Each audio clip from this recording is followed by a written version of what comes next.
Hello, everyone, and welcome to the show. John Henry Soto here, as always, with you, bringing you the latest in Hollywood news and behind the scenes films, music, and all entertainment, as a matter of fact.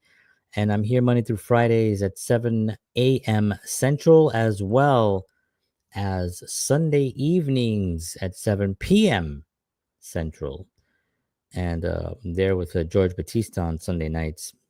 Always a pleasure to be here with you and to have these conversations because as I'm reading these conversations, a lot of times as I'm reading, and again, a lot of the information or most of the information I've been uh, using is from the publication. I'll put it on the screen here.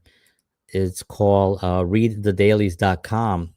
And the dailies are a publication that comes out Monday, Wednesdays, and Fridays with some of the latest information on what's happening in Hollywood, behind the scenes, and more. And it's just a fun publication. It's short. It gives you exactly what you need. You can also go deeper into the subject if you're more interested in that. It has hyperlinks and all that stuff. So it's a very, very good publication.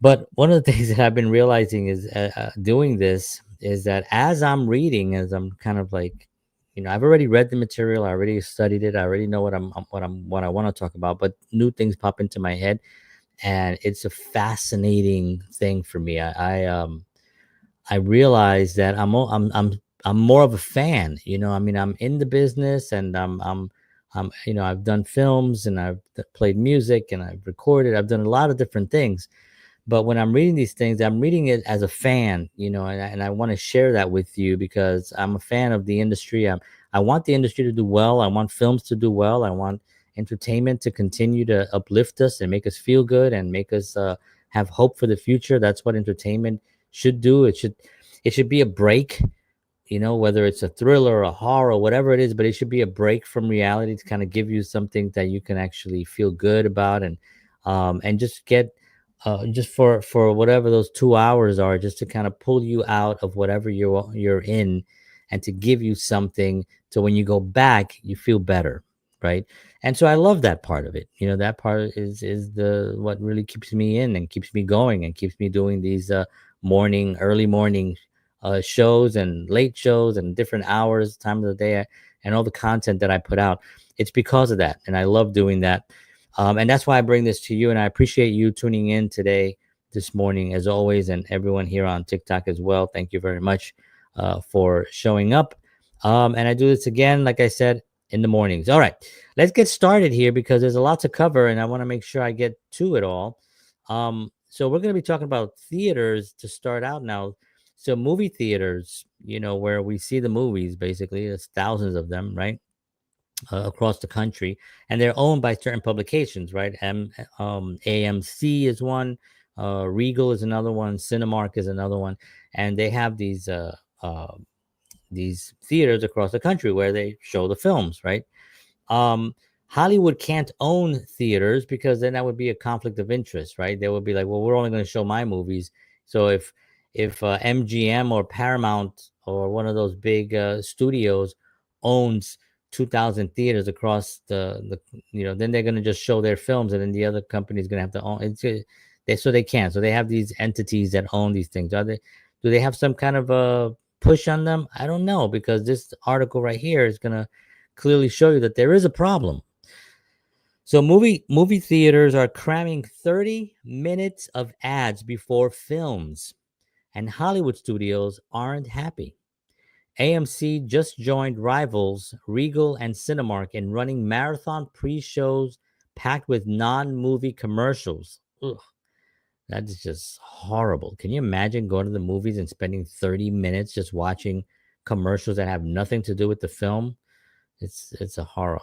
So AMC's own app warns ticket buyers the movie will start 25 to 30 minutes after the listed showtime. What a disaster.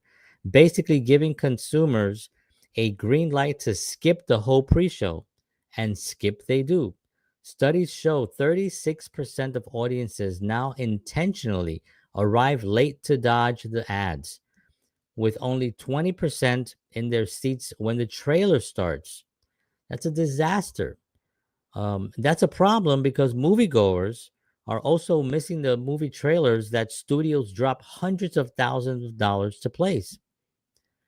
Some studio execs are calling it incredibly self defeating, as trailers are the best weapon for getting butts in seats for future movies. I know. I mean, that was the whole point when you go to the movies. You sit there and you see the trailer for the new film coming out. You go, whoa, I want to see that. But there were maybe like two trailers or something, at the most.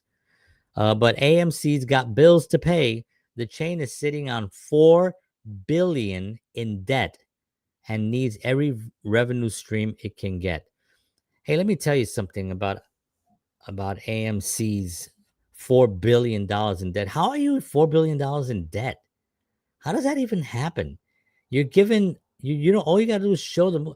Man, listen, Hollywood is spending hundreds of millions of dollars to put these films together. Not just Hollywood, but studios across the country, across the world are putting these projects together so y'all can show them. All you got to do is show them and sell stuff. Sell popcorn, ridiculously expensive, cheap ass popcorn, and all your ridiculous candy, right? And then get people in the seats. So you promote the film. That's all you have to do. How you fall $4 billion in debt? I'm wondering if Regal and Cinemark have the same issues, or is it just an AMC? And maybe they need to be bought over by, maybe Regal can buy AMC if they're doing well, or somebody else. Maybe Elon Musk can come in and buy $4 billion worth of theaters, and just show his rocket launches at the beginning of the film. So this is a very, very surprising to me, because I didn't really realize that these theaters couldn't be profitable. Because if I had a theater, all I would, and because I know they have to buy the film. It's not like the theater, they just send them the films, but they do have some leverage. The Hollywood wants to show their film, right? Or filmmakers want to show their film, so they need to give them. So they're not gonna make it so high where they can't even afford it.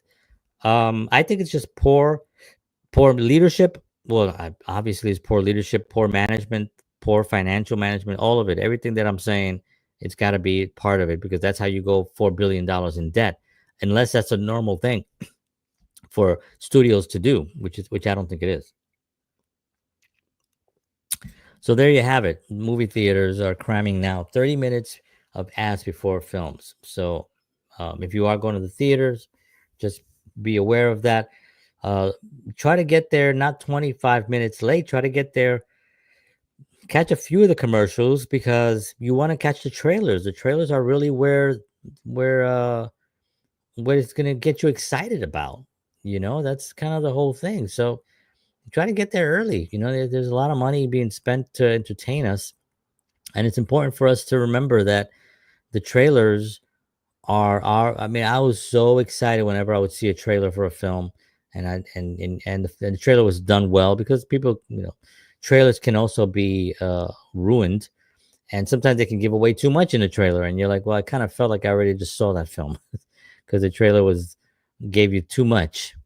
But the trailers are really important, and they're very entertaining, and when they're done well, they really create an incredible opportunity to get people in the seats. So AMC and Regal and Cinemark, they gotta figure out something, because these commercials, I mean, 30 minutes of commercials, that is just obscene. All right, let's move on to our next story, which is about video game creators and what's happening there. A little bit of a drama going on the show The Last of Us Part 2. So The Last of Us video game creators just quit their own TV show. Neil Druckmann and Halley Gross, the co-writers behind the blockbuster video game The Last of Us Part 2, have abruptly exited HBO's TV adaptation of their own creation, leaving showrunner Greg Mazin flying solo for season 3. The departure comes after season 2 deviated significantly from the source material and saw declining viewership.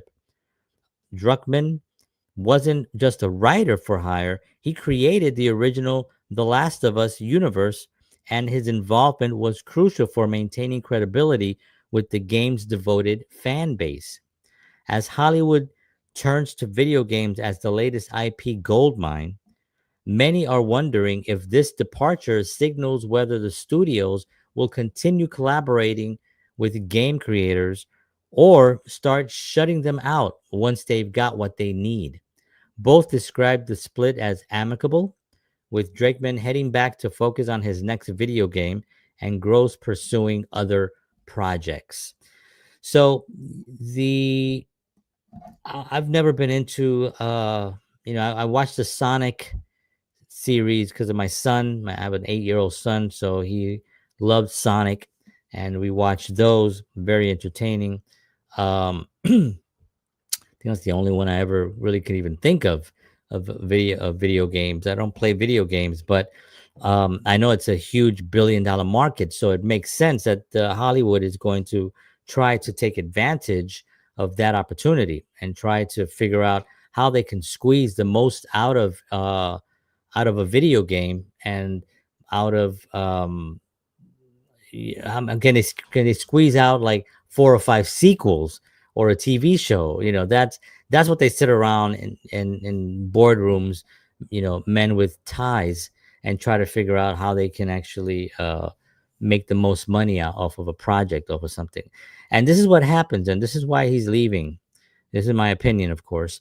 But when you deviate from the source material, which is what happened with, I mean, I've done shows on this, right? Snow White, right? I mean, talk about a deviation in a classic film. Now, that wasn't a video game. That was a classic film, from 70 years ago that people loved.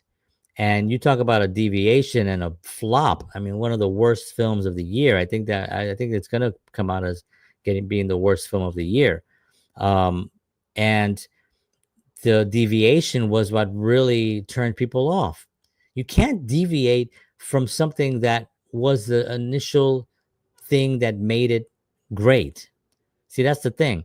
There sometimes, they try to put in, sometimes they get political, sometimes they'll get instead of just doing a sticking to the script or sticking to they want to kind of turn it and have some type of not just political, but ideologies pushed into the film because they think I think that's stopped now, by the way. I think that's slowed down. I think Hollywood, because of the failure of all the woke films, they've realized there's no money in this because people don't really care. They just want to be entertained. Just entertained. Well, what's that other stuff? Who needs this other stuff? Nobody needs this other stuff. What is that? That doesn't mean anything. It's just something that they feel, they think that if they don't put in, somebody's going to get angry. Well, so what? They're going to get angry no matter what. People are angry. People are angry. They're babies. People are babies no matter what. So just make the movie. Just make the film. Make the TV series and stick to the script. Stick to what originally worked. If it worked on a video game and it worked for season 1, why would you change it in season 2? Why would you do that? I'm wondering what they're going to do with season 3. I bet you season 3 is the last season for this show. Or they barely squeak to get to season 4 and they bring back Druckmann and they bring back Hall or Gross, because I think that part of the what made it successful was the fact that the creators were there, that the creators were interested in creating something that didn't deviate from their original idea and stuck with the program. So I bet you that's what's going to happen, and I bet that that if it's not the last season, season 4, if they somehow survive to season 4, they'll bring back Halley Gross and Neil Druckmann. All right, what are we doing on time here? Good. So last story of today is this is actually very, very surprising. I mean, Comic-Con is humongous, right? I remember the one at the Javits Center in New York City. I've never went to a Comic-Con.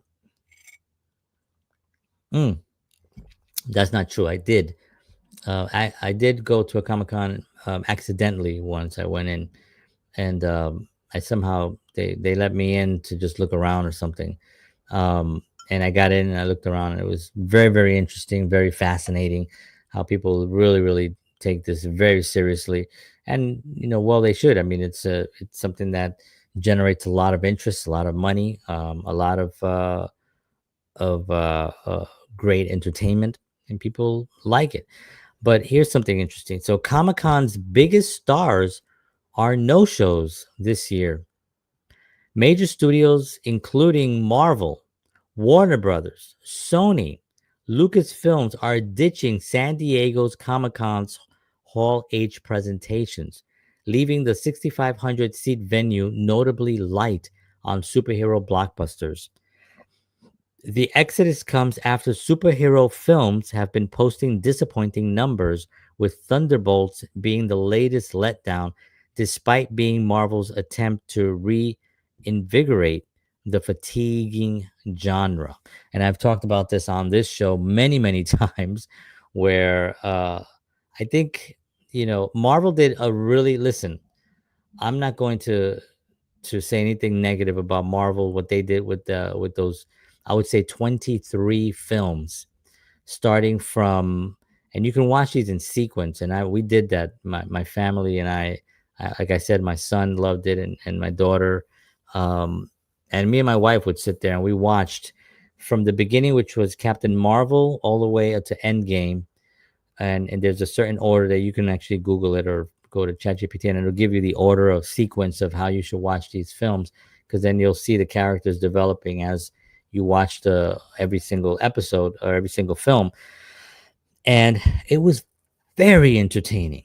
I gotta admit, I got sucked into that whole universe. The Marvel universe was was real. It was entertaining. We rooted for these characters. And then after Endgame, it kind of felt like after Iron Man, and spoiler alert, if you haven't watched, uh, and if you haven't watched these, it's been a long time that it's been out. So, um, but when Iron Man dies at the end of Endgame, well, to me that was kind of was the end game of Marvel movies kind of ended. They went on to try to do a TV show.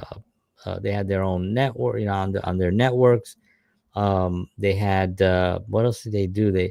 A couple of other films that came out afterwards. That the Black Panther sequel did really well.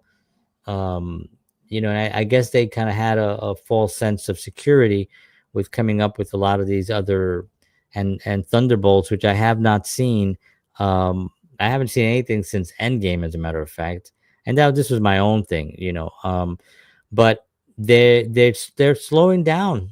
I think they realize that the genre has been fatiguing for quite some time, and I just don't think that the superhero films are going to be as popular for the next, I could say, maybe 5 years, maybe, where people will start kind of liking them again.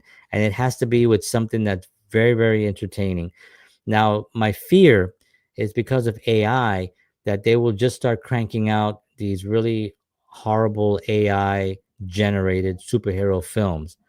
And because it saves so much money, I can guarantee you that they will try. They will fail, because from all accounts, everything I've seen that is AI driven, wholly AI driven, like solely AI driven, is very, very poor. The acting, it's sort of like they hired really poor actors. If you watch some of the little clips from VO3, and I've talked about this numerous times on this show, but there's no soul there. And I don't think that they're going to be successful as films. Not yet. They have to get the nuances of humanity. They don't have that yet. It's AI. It's a robot. It does not real. It has no soul. So what you see is kind of like this uh, moving pictures around, and having fake smiles, yeah, I see what you're saying. This is what they move like, and it's really, really awkward and really weird. Um, so that's my fear with the Marvel, or with the superhero films, not just Marvel. I think Marvel is going to come up on top. I think they're going to keep their integrity in. I think they're going to make some really great films in the future. Part of the reason why they kind of like slowing down and not uh, putting out anything or going to this Comic Con was because the studios are citing timing issues, right? Because Superman and Fantastic Four were released too close to Comic Con dates. The rising costs of Hall H presentations now running into hundreds of thousands when you factor in A-list talent fees. You know, these guys show up for a fee. They don't just show up for free. I mean, especially if they got to wear the uniform, if they got to wear their costume. Um, these are very serious actors, and they got these roles playing these incredible superheroes. And somebody say, "Okay, I want you to show up at this place and wear your costume." What? Wear my costume? Well, you're gonna pay me quite a lot of money to do that, and that's what they do. And so it costs a lot. Comic Con used to be a must for studios, but between superhero burnout and belt tightening, it's become nice to have instead of a need to have. So, I think, like I mentioned before, every one of these articles you can actually go into and read more about them when you get onto the dailies.com. It's readthedailies.com. But the Comic Con thing is very interesting because it's not just Comic Con San Diego. There's other Comic Cons that are happening. The one at the Javits Center in New York is a big one. There's a couple of big ones. Las Vegas has a big one. So I'm wondering how that's going to affect the other Comic Cons, because are people going to read this and be like, oh, well, I'm not going this year then? If Marvel ain't going to be there for the San Diego one, that means they're not going to be there for the Las Vegas one or for the others wherever. And this is one of the biggest ones, the San Diego one, a 6,500 seat venue. That's a pretty big place for this. But there are other opportunities, and I'm sure that there's other income that can pay these A-list talent if they really wanted them there. If they felt that it would draw a bigger crowd and sell more tickets. That's really the bottom line, right? The bottom line is always the bottom line, especially when it comes to these types of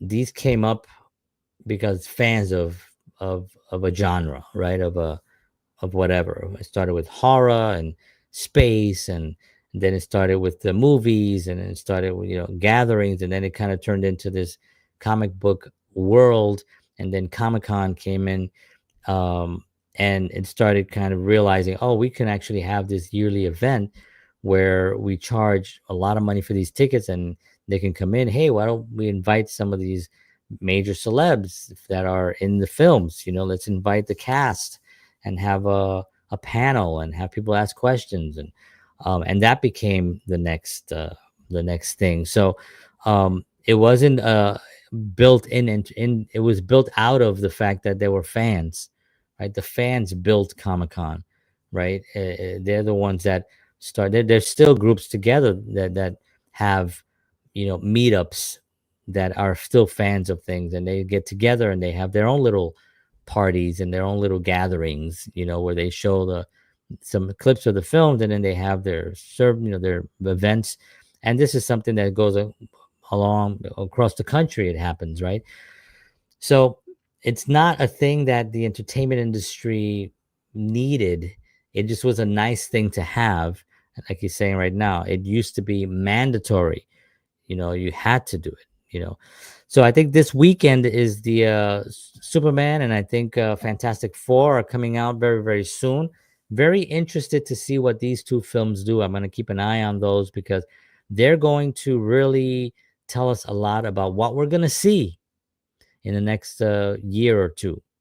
They might be pulling the plug on some things that were set up. I know there was a lot of things that were put into motion that were uh, halted with the superhero things not doing what they were supposed to be doing, or what they thought they were supposed to be doing. All right, friends. Well, there you have it. Little update this morning of what's happening. At the movie studios. Um, with the video game Last of Us, and of course, lastly, ending with Comic Con's biggest stars are a no show for this year. So I hope you find this entertaining. I hope it actually helps you. If you're a filmmaker, I think it's important to kind of find out what's happening in film so you can have conversations with other filmmakers and with studios and working with talent agencies. I recently was signed by Talent Trek Agency last week, as a matter of fact, and I'm very excited to be with them and bring you some more information on that. As soon as I get more information on that, I'll let you know what's happening. But yeah, it's always great to be in that world, so you can be part of it. So you can also help bring your viewpoints, bring your viewpoints, bring your viewpoints. I keep saying viewpoints. That's all I got. Bring your ideas and suggestions and viewpoints. All right, friends. Thank you very much for tuning in this morning. I will see you all soon. I love you all. Thank you so much for supporting the channel and for supporting the show. I will see you in the morning. Take care. God bless you all. And as always, peace.